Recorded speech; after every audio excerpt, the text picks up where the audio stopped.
Ladies and gentlemen, could we please be upstanding?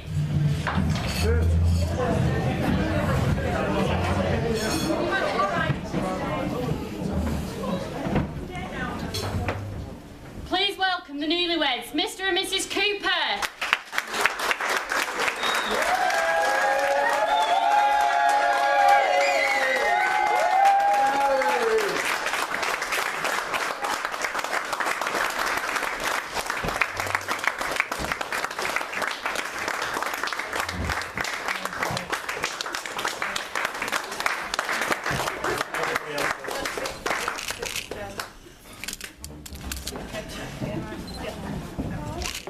Please be seated.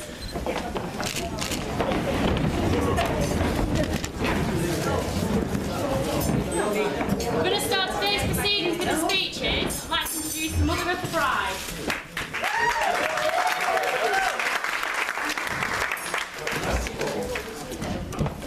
Well, you've all seen me in the slippers, so I'm going to put my glasses on. And I'm going to read from it just in case I go off on one somewhere. Right. Having seen my only daughter grow into this beautiful young lady before us today, it's not hard to see why Adam has chosen to spend the rest of her life, his life, with her. And while I'm not really one to ask about relationship advice, I knew quite early on in this romance that for my girl he was the one. The first time I met Adam was at a family do, and we really didn't have much time to chat. But come the end of the night, most people had gone downstairs, and Sammy was quite merry, and she couldn't find a handbag. She said, Adam will have it, or more like, Adam will have it. And as we went down the stairs, she's giggling, and there he was at the bottom of the stairs with that beautiful smile with the bag. And she just looked at me and said, told you. So, yes, I was impressed from the first time. That was December 2014. Now, not long after that, they announced that they were no longer just friends, but a couple. I bumped into a friend of hers a couple of months later, and she said how happy Sammy looked with her new fella. Now, I'm usually a glass half empty kind of girl, but these two have changed me, because I found myself saying, do you know what, Maria, I think he's the one. And that was February 2015. And although all of us here today have seen this romance blossom, Kevin, Sally and I have been privileged to have a front row seat. There's plenty more situations that I've seen, but to sum it up, I love the way that he makes her his first priority, and as a mum, that's amazing to see. I wrote a poem for Samantha when she was 2. It came off a picture that she had, and she had a heart on her sleeve, and she's looking right at the camera. And even now, if you look at it today, she's looking right at me. She knows it, but it goes like this. She laughs and she plays on hot summer days, hair so fine like rays of sunshine, golden locks falling to the ground, shades of creamy freshness, it gently falls around, little green eyes smiling and shine, reflecting the beauty of that daughter of mine. Jesus. And that 22 years ago. Hang on, where am I up to? Then I made up, because I do a bit of poetry, but I just couldn't seem to wing it together, so you'll think this is really random. But this is what I made up. The minute I saw this romance growing, and when it didn't seem like slowing, I saw your faces glowing, and the love just kept on flowing.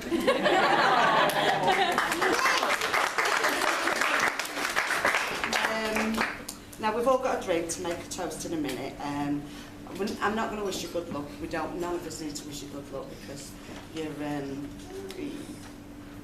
just don't need luck. You're suited. You don't need luck. So I would like you all to join me in a toast to our Adam and our Sammy. Our Adam and our Sammy. Oh, and I would like to introduce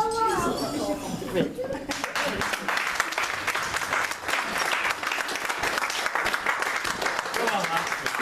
Come on. First of all, I want to say thank you very much to everyone that's managed to make it today.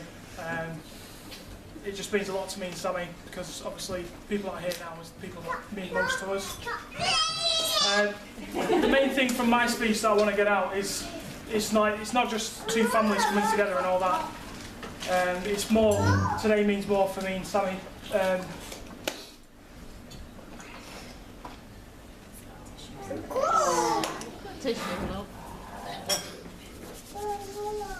Right, just take your time, just what you think.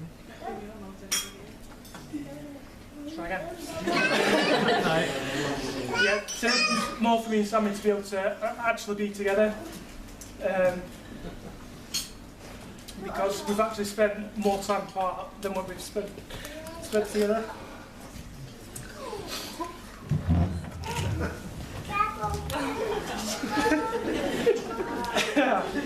Right.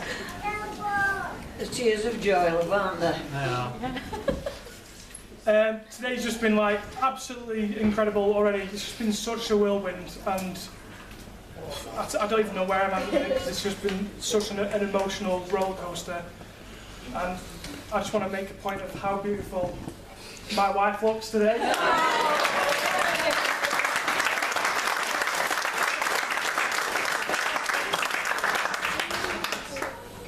And I don't really have much else to say apart from, you know, at 22, a lot of people think it's a young age to get married, and me and Sammy haven't really been together for that long in the grand scheme of things, but I think we'll be proof that it doesn't matter. Once you find the one, then you know. Yeah. So,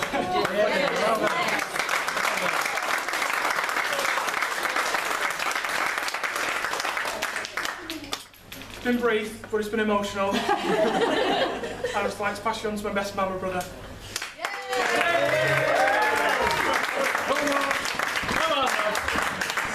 Don't get too excited. Follow that. I know you did, yeah. No. I did say I was going to wing it, but there's no chance. Take your time, love. Right, so first off, Adam, I hope you made the most of your speech, which obviously you did.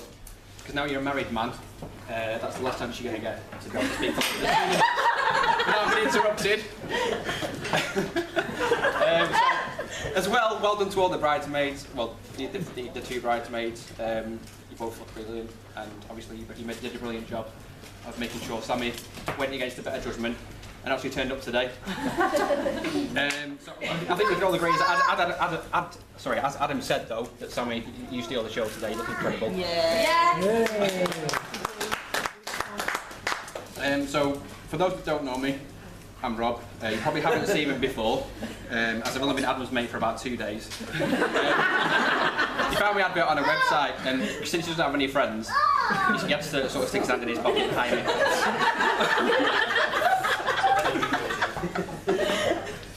I'd like to echo what Adam said as well. You know, I want to thank every one of you for coming. You know, so we can all sort of share in this special day. And it is pretty mental what people do to get a Friday off work as well, to be honest. I was advised that the best man's speech shouldn't last too long, and in fact should only last as long as the groom does in the bedroom. So, on that bombshell, I'm only joking. No, so I'm only kidding. I'll tell you what though, I was really nervous at first about doing this speech. Like I said, I was initially going to wing it, but after doing a bit of research and the sort of, you know, finding out there was a bit more to a best man speech than just saying a few words, I thought I'd, you know, put a few lines together. And I do feel comforted at the fact that I did practice last week actually in front of a live audience. It was at the local old people's home. And to be honest, I think it went down quite well. I mean, they all pissed themselves anyway.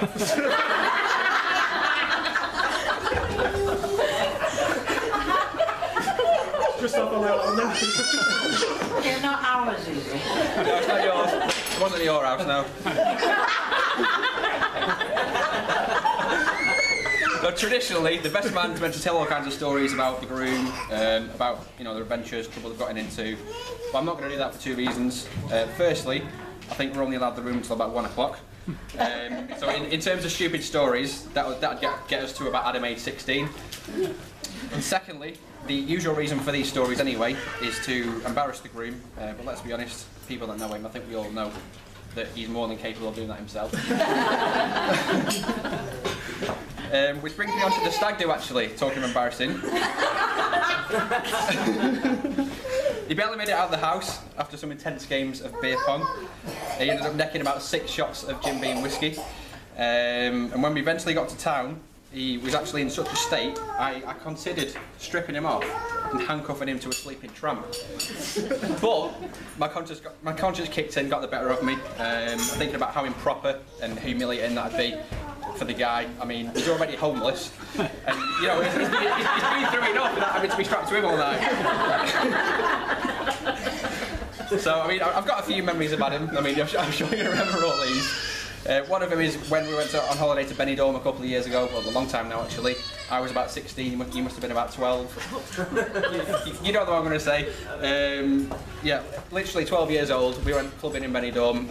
He ended up getting into some 30-year-olds, and she thought he was about 18 or something. And on that same night, it ended up absolutely pissing it down on the way home, to the point where it was monsooning, like, you know, bins were getting carried down the street with water, and me and him were like topless, shoes off, just walking home at 7 in the morning.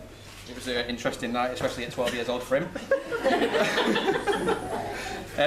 We used to live in Holland as well, and I think you were about 8 years old or something.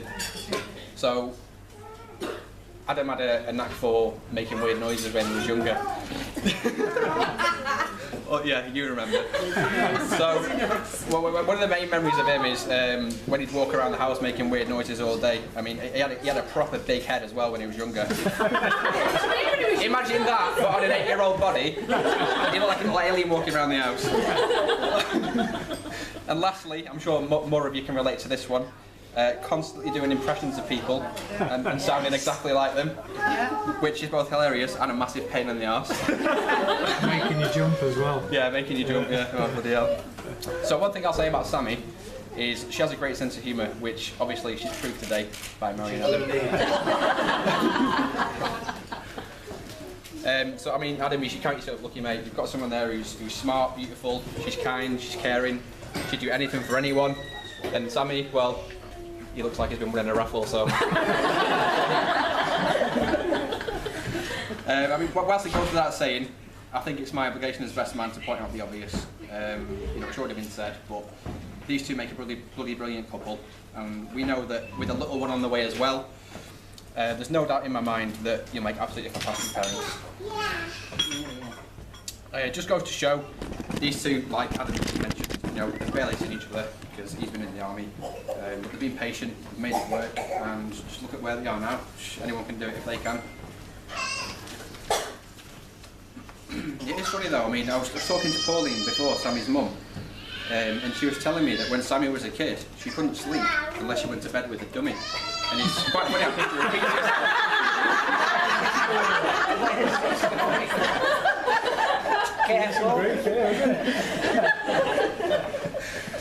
I couldn't do my speech without some parting words of wisdom, so Sammy, remember, men are like floor tiles, lay them right the first time, you can walk all over them for years. And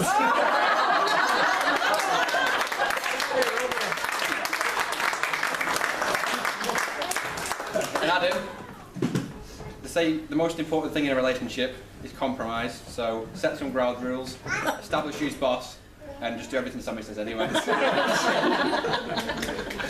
Adam, you know, over the years you've been like a brother to me. And if you're half as good a husband as you are a brother, then, you know, you're both in for an absolute treat, let's be honest.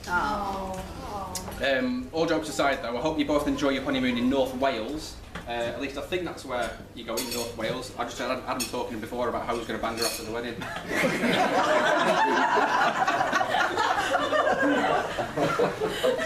Had to get a little bit in there, a bit of like, you know, a bit of like big dads.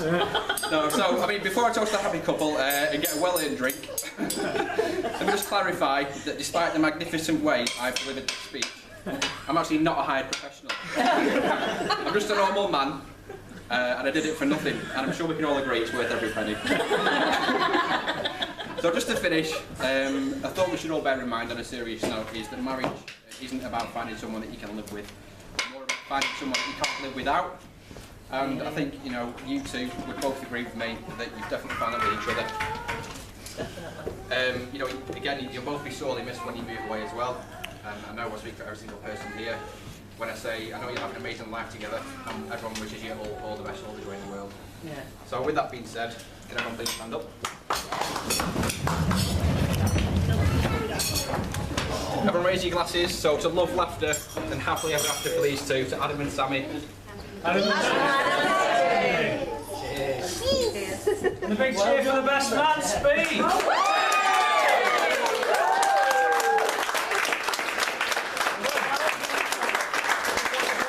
Well, you two, one more thing. A few of us have got together and just got you a little something, so open that and have fun. Thank you.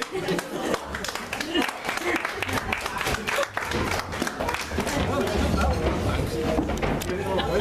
Enjoy it. Good that.